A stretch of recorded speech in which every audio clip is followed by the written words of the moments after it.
وَمَن يَتَّقِ اللَّهَ يَجْعَل لَّهُ مَخْرَجًا، جو بھی رب تعالیٰ سے ڈرتا ہے اس کے نکلنے کے راستے اللہ تعالیٰ پیدا فرما دیتے ہیں۔ یہ اللہ کا وعدہ ہے۔ آپ جانتے ہیں نا وہ نوجوان جو تینوں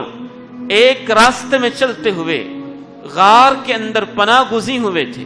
آندھی تھی، طوفان تھا، ہواؤں کے جھکڑ تھے، بارش تھی، جان بچانے کے لیے ایک غار کے اندر پناہ حاصل کرتے ہیں۔ اللہ کی قدرت کہ اس غار کا جو دہانہ تھا، جو منہ تھا، اس کے اوپر ایک چٹان ٹوٹ کے گرتی ہے،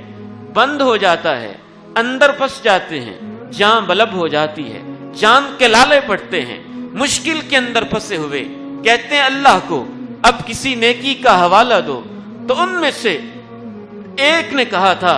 اے اللہ، میری ایک کزن تھی، میں برا انسان تھا، برے ارادے رکھتا تھا، وہ عفیفہ تھی، پاک دامن تھی، حالات نے پلٹا کھایا، فقر و فاقہ اس کے گھر میں ناچنے لگا، وہ میرے پاس قرض لینے کے لیے آئی، میں نے اس سے کہا الا ان تخلی بینی وبینہا، قرض دیتا ہوں اس شرط پہ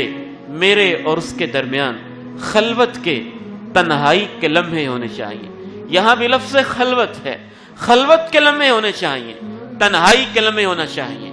اے اللہ، وہ آمادہ ہو گئی، میری زندگی کی دیرینہ بری خواہش تکمیل کا موقع آیا، برائی کرنے لگا، تو اس پاک دامن میری کزن نے کہا اتق اللہ ولا تفض الخاتم الا بحقہ، اللہ سے ڈر جا، میری عزت کی چادر کو تار تار، ٹکڑے ٹکڑے نہ کر۔ اے اللہ، تو جانتا ہے میں نے عین برائی کے موقع پہ اس کو 120 سونے کے سکے بھی معاف کر دیے،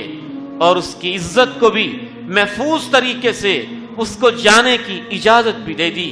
اور میں اپنے صرف تجھ سے ڈرتے ہوئے برے ارادوں سے باز آ گیا۔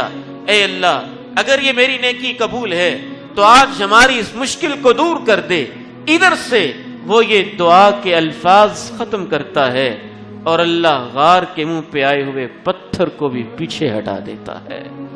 وَمَن يَتَّقِ اللَّهَ يَجْعَل لَّهُ مَخْرَجًا۔